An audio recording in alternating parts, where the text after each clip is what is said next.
Bismillahirrahmanirrahim. Assalamualaikum warahmatullahi wabarakatuh. Saya Ahmad Antoni Hidayat dengan NIM 2202126 kelas 4A Hukum Keluarga Islam.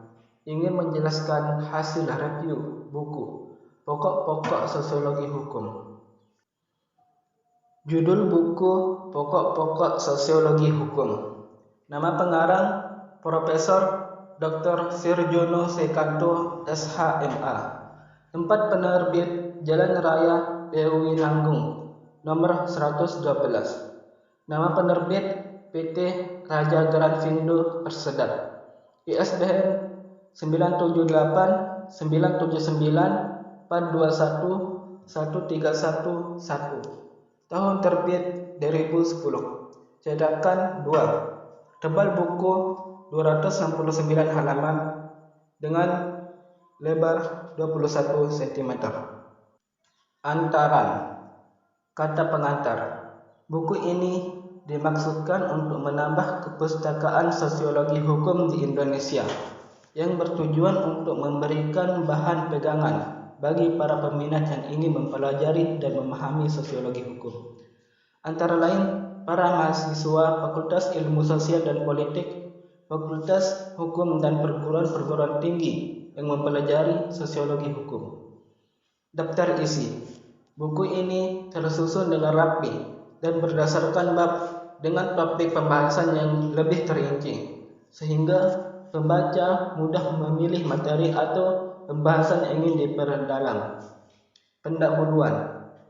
Pendahuluan di dalam buku ini lebih menjelaskan tentang sosiologi itu sendiri, baik pengertian sosiologi, pembagian sosiologi, serta alasan munculnya berbagai macam sosiologi. Penulis memberikan gambaran awal dengan tujuan agar para pembaca memahami sosiologi itu sendiri sebelum mempelajari sosiologi hukum sebagai inti kajian dalam buku tersebut. Perubahan-perubahan sosial dan hukum.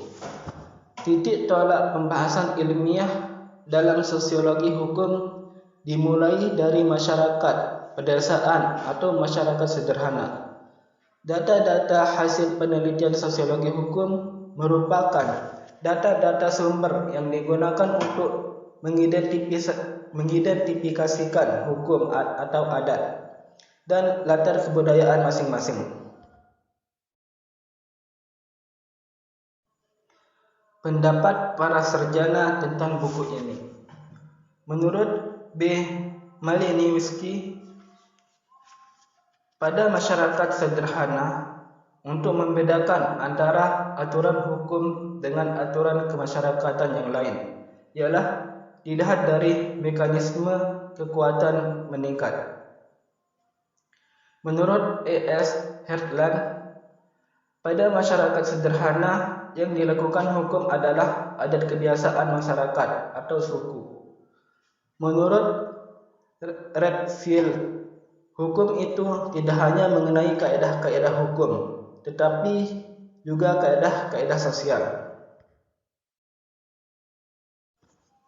Menurut Pascal, ketaatan terhadap nilai-nilai dasar atau ketertiban umum dalam masyarakat sederhana dipertahankan oleh kekuatan mengikat dari adat istiadatnya. Menurut Bahanan, dalam adat kebiasaan merupakan seperangkat aturan dengan rumusannya yang jelas, di mana hubungan antara manusia harus memenuhi syarat, dan syarat-syarat itu harus ditaati masyarakat. Budaya hukum dalam suatu masyarakat yang berada di luar Indonesia. Yang pertama, aborigin Australia. Penyelesaian kasus dengan cara melakukan perkelahian atau pertempuran sampai yang membuat seseorang mengalami kerugian atau mengganggu sampai keluar darah. Pihak yang tertuduh mengunjungi lawannya dengan melemparkan senjata. Yang kedua, Akamba Afrika Timur.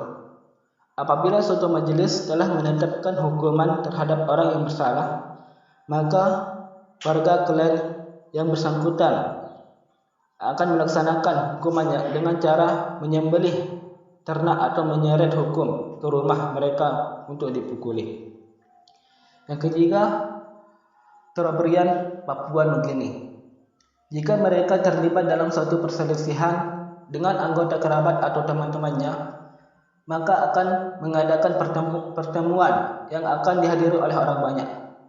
Kemudian yang berseteru saling melontarkan tuduhan cercanya satu sama lain dengan pidato untuk menarik pendapat umum dalam rangka penyelesaian sengketa mereka. Yang keempat, Syomance Amerika Utara.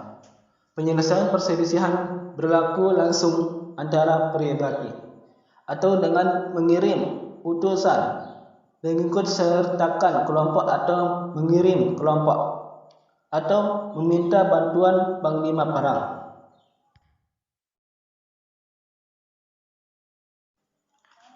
Akhiran, buku karangan Profesor Dr. Sirjono Sekanto, SHMA, tidak hanya membahas mengenai budaya hukum, tetapi juga membahas ciri-ciri hukum dan implementasi hukum dalam suatu masyarakat. Buku tersebut juga menjelaskan sosiologi hukum dengan ilmu lain. Buku ini disusun sesuai keinginan tahuan manusia yang bertambah luas dan ilmu pengetahuan yang bertambah maju dengan pendekatan permasalahan yang berbeda-beda.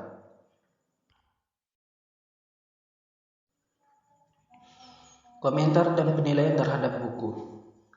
Sebagai suatu buku pengantar, buku ini bermanfaat sebagai pegangan bagi para ahli hukum dan sebagai pengetahuan baru bagi pembaca yang memberikan perhatian kepada fungsi-fungsi hukum dalam masyarakat. Aspek-aspek bidang hukum yang penting bagi perkembangan pengertian sosiologi terhadap gejala sosial, penelitian sosiologi hukum, dan problematika yang akan menjadi fondasi bagi para ahli hukum dan sosiologi dalam memahami sifat dan hakikat hukum Indonesia di dalam kerangka masyarakat Indonesia. Sosiologi hukum meneliti mengapa manusia patuh pada hukum dan mengapa dia gagal untuk mentaati hukum tersebut, serta faktor-faktor sosial yang mempengaruhi.